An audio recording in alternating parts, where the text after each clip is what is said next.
Meshtabi Season 5 Konkai no Meshtabi wa Maji de Mata Tabatai ことに界隈 8 des それでは早速 Let's get it started. 1 Kotoni Asaikawa Ramen Nanashi 1966年に旭川で創業し、1996年にこの地琴似に移転した老舗の人気ラーメン店。創業の店主は2012年に隣町24軒で500円ラーメンで有名な福屋を開業。今700円になっちゃったけどね。現在は息子さんが2代目としてこちらの店は切り盛りされています。やっぱ旭川醤油ね、美味しい。なんてまろい醤油ラーメンなのでしょう。初めて食べた時衝撃でしたからね。ここの醤油を食べてから醤油ラーメンを食べるようになりました。それまでは醤油ラーメンはほとんど食べませんでしたからね。味噌派だったんでここで初めてまろい醤油を食べて、それ以来旭川ラーメンの虜になりました。逆に味噌はあんま食べなくなりましたね。でもなんで旭川醤油なのかな。それがね、昭和19年亀甲日本のブランドで知られている日本醤油工業が旭川に創業していたこともあり、旭川では醤油ラーメンが多くなったのらしいのだ。そういうこと。きっとこのまろい醤油ラーメンを編み出した天才的なラーメニストがいたのね、多分。でも亀甲日本ってキッコーマンのパチモンなの？なんか微妙な名前だよね。そうなんだよね。ややこやしいんだけど、亀甲日本はキッコーマンが製造ノウハウを提供した関連子会社みたいなんですよね。なんだけど松岡亀甲は全く関係ないそうなんだ。いや当たり前でしょ。いや、塩初めて食べたけど美味しかったですね。今日からね、7種は醤油改め塩派になります。塩美味しいね。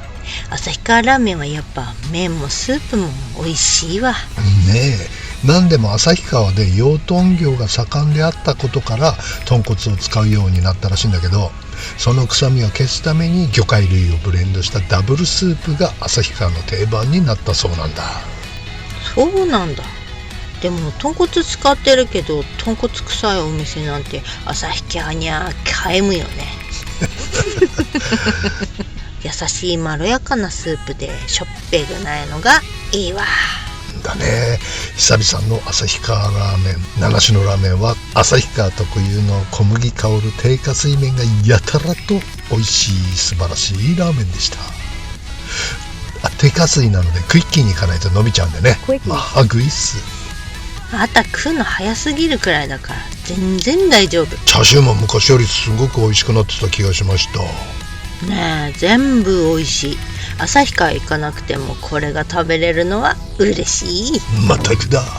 2 Kotoni Ku e Dokoro e Koro こちら飯旅ではおなじみの昭和食堂でもあんかけ焼きそばでもカツカレーの特集でもご紹介しまくっております。50年選手の老舗食堂。ことに境町通りと国道5号線の交差点にあり続けるのは、もはやここ憩いさんののれんとおもちゃの平野さんだけになっちゃったからな。くすみ書房もユスラもスガイボールも札幌銀行山手支店もなくなっちゃいましたからね。知らんわさ。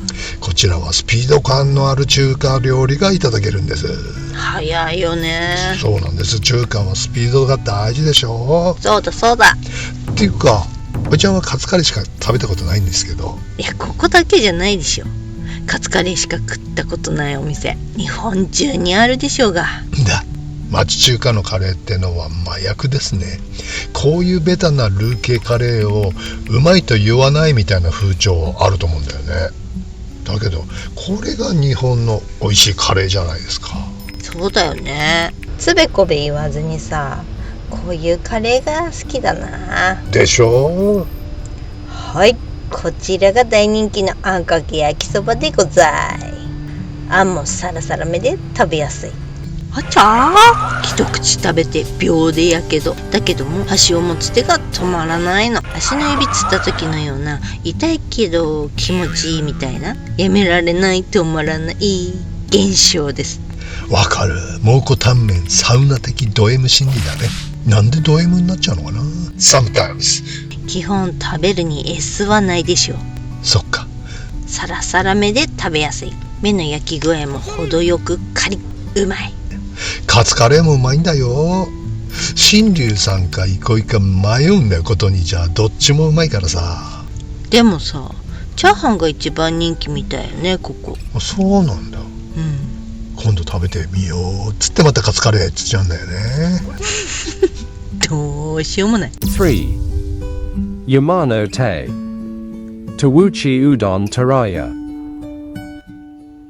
西区山の手にありますグリーンが北海道で一番お気に入りのうどん屋さん。この間のうどん特集で紹介したばっかりだけどね。ここのうどんを食べてから本場香川で食べてみたいって思うようになったきっかけのお店ですね。そう、今までそば派だった私をうどんに目覚めさせてくれたと言っても過言ではない。これでもかっていうコシの強い男らしいうどんがいただけるとです。はい、コシの強さは人生で食べたうどんで一番強烈。あとおでんも出汁がしみしみで最高だったな。はいはい。うどんを待つ間おでんで一杯やるって香川スタイルですね。からし味噌で食べるおでん、これがおつでございますねえ、おつですね。ここのうどんを食べると他のでは物足りなくなる感じがするね。わかる。うどんのつやが綺麗で見とれちゃう。食べるとコシが強くて顎勇む。懐かしい。リアル香川の優しいお出汁もこんなに近くで味わえるのは私嬉しい。ねえ、私も嬉しい。山の手でお店出してくれてありがとうです。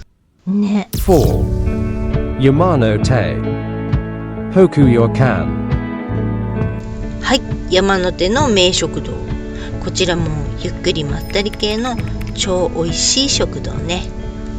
おやっさんが一人でやってらっしゃいます。これです、これ。一瞬でおいちゃんのハートを虜にした人生最高の塩サバ定食。美味しそうに見えないってでしょ。いや、でしょって誰も何にも言ってないんだけど。これ配膳された時に確かにんってなったの。塩サバをね、こんな細かくカットしてる店なんか他にないからね。確かに。これなんでこうなってんのかなってのはね、食べてるうちに分かってくるんだよ。骨ついたまんま焼いてあるんだよね。背骨っていうか太いやつがね。はいはい、なるほど。どういう焼き方してんのかは分かんないけど、骨も皮も一緒にパリサクでさ食べれちゃうんだよ。これがうまいんだ。美味しいやつ。鮭バニラのやつ。そうさ。なるほどね。胃の中に染み渡る美味しさなんですさね。これがサバこうして食べるのはうまいっしょっておやさんが語りかけてくるような気がするんだ。まあそれはあなたの妄想癖よね。ちょいちょい勝手に当てれこっちゅうか、街行く人にもセリフつけるの得意だからね。今日の福岡の高級住宅街歩いてた女の子面白かったね。うっしっしニヤニヤしてこうやってやりながら歩いてた子。はいはい。サバンナの高橋が鼻の下に指一本でこうやるやつやりながら一人でニヤニヤして、しかも泥棒みたいなステップで歩いてた女の子。何があったんだろうね、彼女に。とりあえずちょっとだけ幸せいただきましたね。だけどなんて言うんだろう、あのポーズ。ねえ、うっしっしっていいんじゃない。うっしっし決定。私も食べたいな。ここのおやっさんの料理マジ大好き。小鉢も全部手作りの優しい美味しいやつばっかなんだよね。外食ばっかしてる人にはボケた味って言われちゃうかもしれないけど、いやいや違うよ。素材の美味しさを大切にした料理っていうのはこういう味なの。そうそう、タレやソースでごまかして食べ慣れちゃってる人には確かにボケた味に感じるかもだけどね。当店のサバは骨まで美味しくお召し上がりいただけるように細かくカットしてご提供しております。なんてごちゃごちゃ能書き言わないし書かないのがまたいいですね。よくあるね。当店のホニャララはホニャララのホニャララを使用し、ホニャララを何時間煮込んでホニャララをホニャララにって。ねえ、美味しいが大事っしょ、のがき抜きにね。はい。ここはことに界隈の宝です。んだ。5. 24県 Hana Yuzuki。 ことに界隈のお風呂はここ。でもすんげえ混んでっから最近はあんま来なくなったんだけど。そうなんです。混みすぎちゃって困るんだよね。混みすぎちゃって困るよ。ってことでこの時はお蕎麦を食べに来ました。食事だけでも OK ってことでね。っていうか本当は風呂にも入りたかったんだけど、たまたまこの日設備トラブルでね、入浴の浴場は浴場せずだったんですね。は？レストランのみの営業だっちゅうのに結構お客さん来てたね。ねえ。ちゃんとしたさらしのそばが美味しかったですよ。天かす50円でたぬきにバージョンアップ。いいですねこれ。普通に美味しいこのごぼう天気に入った。いやごぼう天は大概好きっしょ。まあね、平日のランチがめちゃめちゃお得だったんだけど今はなくなっちゃったみたい。あれそうなの？天丼そばセット700円だったやつ。うんねえ、安かったよね。今はそばとエビコエテル丼セットで、ちょっと何言ってるかそばとエビ小天丼セットでなんと1180円。だいぶ値上がり。あっちゃ普通になりました。普通のそば屋だね。で6. Kotoni Siam。 2008年オープンことににございます。札幌でタイ料理言うたらサイアムさんがツボ。北海道に住んでる在日タイ人に勧められて知ったお店ですね。これが何を食べてもリアルタイ、美味しいやつがいただけるんです。まあ値段はもちろんイープン価格だけどね。イープンランチは土日しかやってないということでお昼人気ですね。かなりディープな立地なのですがほぼ満席。お店に入るとナンプラーの匂いが一気にタイ気分でサワデーか。สวัสดีค่ะ。はい、さすがね。美味しいベストガパオ in my life でございます。 Best Gapaw in my life。 はい、美味しいですね。結構辛くってフレッシュバジルな感じがリアルタイ。結構辛いね。それがいいっしょ。これ5段階の2辛。タイの辛いやつはもうほんとヤバ辛いからね。そうなんだ。これぐらいがいいかな。だね。クイティアも美味しいね。フォーより好きかも。でしょ。日本人に受け入れられやすい味なんだよね。専門店あったらいいのにな。ねやっぱサイアムは美味しいですさ。ことにもインターナショナルになってきたってわけね。昔はここ布団屋だったんだけどね。また50年ぐらい前の話。それぐらいになるかな。まさかことにでクイティアオが食えるようになるとはね。มีความสุข มีความสุข チンチン。จริง 7. Kotoni Today's Katsu Curry. Shinryu。 1979年創業。最近さすがにお母さんの姿はお店で見かけなくなったけど元気だといいな。最近までカツカレー作ってくれてたよ。もう90オーバーなんじゃないかな。ガキの頃から食べ続けているこのカレー。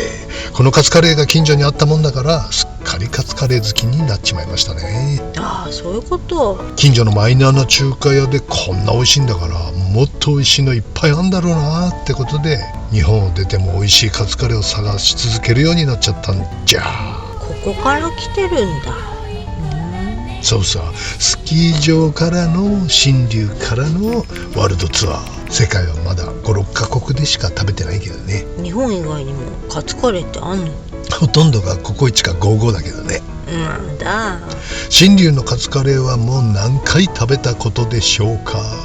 決して特別ではないのですが2オーダーで作られるブレないシャープなカツカレー。これこそが SB 感。いやもっと言うとゴールデン系 SB 感ですね。この濃い色はそういうことか。結構多いね、中華屋さんゴールデン系。そうだね。ちょっと甘濃いんだけど、添えられた中華スープで溶かしながらシャバめでいただくのがおつなのでございますね。なるほど。ザ・ワールド。中華やカレーにおける中華スープはそば湯的にってわけね。じゃあこれは失いたくないカツカレーです。80になってもカツカレー食ってんのかな、このさ。食ってんのかな。まあ95の親父がとんかつ未だに食ってっからね、いけんじゃない？マジで怖いわこの親子ね。8. Kotoni. Motsuyaki Kado. いつもお店の前を通ると満席で超気になってたんだよね。そうなんです。なかなか入れず、やっとお邪魔できましたね。オープンしたての頃から混んでたんでね。オープン劇が落ち着いたら行ってみようって言ってたんだよね。したっけ？ね、全然好かなくって2年近く経っちゃった。はい。東京の行列店もつ焼き伝が監修するお店ということで、全く今までにないスタイルの焼き鳥が驚きでしたね。ね、正直焼き鳥ってそんな美味しいものではないという認識が覆りましたね。美味しかった。北海道にもつ焼き文化をコンセプトに2022年中之島で開業、翌2023年にはことに店をオープンさせたというスピード展開で、コロナ真っ只中ですよ。そうなんだよね。そんなネガティブ要素も何のその、快進撃を続けるもつ焼き角さん。なんとも上野御徒町チックな Weno 昭和感 Okachimashi. たっぷりな風情あるカウンター主体の雰囲気がたまらんですね。そしてもつ煮込みも今まで食べたものとは一味違ってました。そうそう、濃いめの味付けで味がしみしみのもつ煮込み。ちょっとビーフシチューに寄った感じのあれよあれ。燕三条茶々系総本山甲州飯店の牛すじ煮込みを彷彿とする。あ、確かに似てるね。煮込みだし。そりゃそうだ。そして入ってるもつがさ、トリッパ。Tripe. なんと立派なトリッパがすっごいたくさん入っててね、美味しかったね。あんまり美味しくてトリッパの取り合いになりましたからね。トリッパぐれないようにしないとね、グリーンちゃん全部食べちゃうんだから。それではあなたそして焼き鳥も全部うまかったね。え、レバーやばいね。あ、びっくりだ。こんな新鮮なレバーはなかなかお目にかかれないんじゃない？そしてこの赤い辛味噌がたまらんねえ、生姜入っててうまいよね。これだけ舐めながら飲めちゃうやばいやつ。これをなすりつける具が欲しくなるね。何にでも合うよこれ。きゅうりとか大根とかご飯とかカレーに入れてもうまそうだ。わかる。いや、こういう雰囲気いいよね。やっぱり大将と話し込んでしまったおいちゃん。させん、これはまたことに栄町通りに嬉しい新顔がラインナップでございますな。 Line こと up. にの自慢になりそうなお店ね。ああ、今回紹介の8軒は全部そうさ。ここはことにだけどね、8軒と24軒に隣接したカルテタド Jakaino Meshtabi wa. Maji de Mata Tabatai. Kitakyushu Kakura Kaiwai des. Otanoshi Mini. See you soon. ことにのこの半世紀以上見てきてますけどね、変わりましたね。昔の方が活気がありましたね。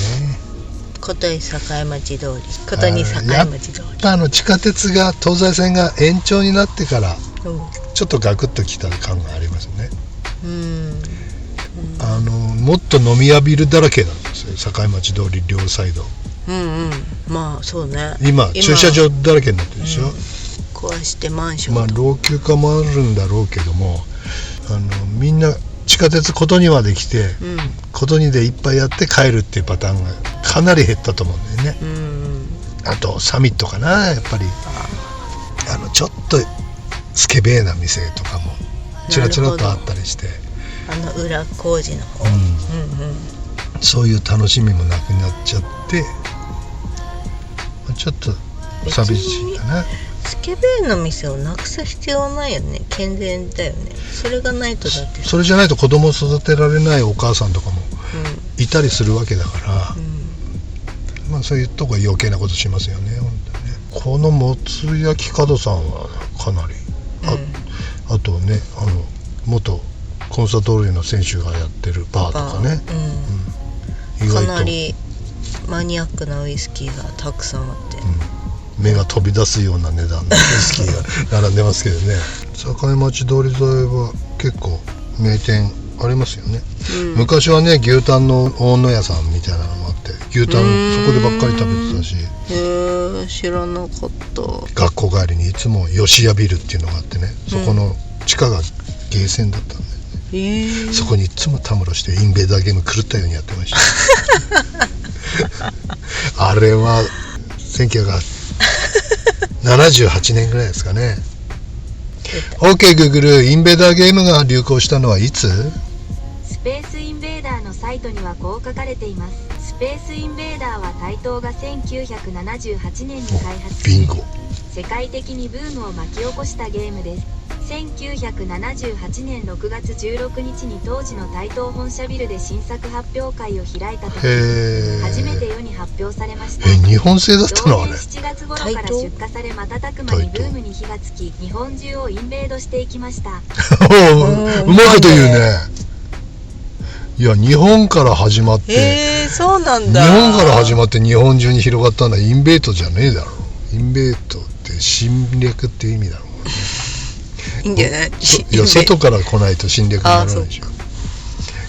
めんどくせえ親父だな。細けえな。チュンチュンチュンチュンたま300点の UFO 全部撃ち落としてねたまにあるよね。めっちゃ最後早くてさ、脇汗びっしりかいてあんなテーブルのでっかいのから今ただ携帯みたいなゲームに進化してるってすごいね。そうだね。人生で一番やったゲームがあれかな。ほとんどプレステとかさ、そういうのもやらないじゃない。もう大人になってからの話。そうだよね。ゲーム世代じゃないからね。唯一プレイステーションでやったのはハマったのはあれですよ、バイオハザード。やったことない。それももう夜中脇汗びっしょりかいて犬が怖えっつって犬が噛んでくるんだよ想像つかないもんね、おじさんがゲームやって、想像つくでしょ。めっちゃこう動きまくって泉房穂のように動きまくってるのが想像つくでしょ。つく動いちゃうんだよ。バタンバタン言ってテーブルとかガチャーンとかやって言いながらうるせえ猫がむくって起きて何事だ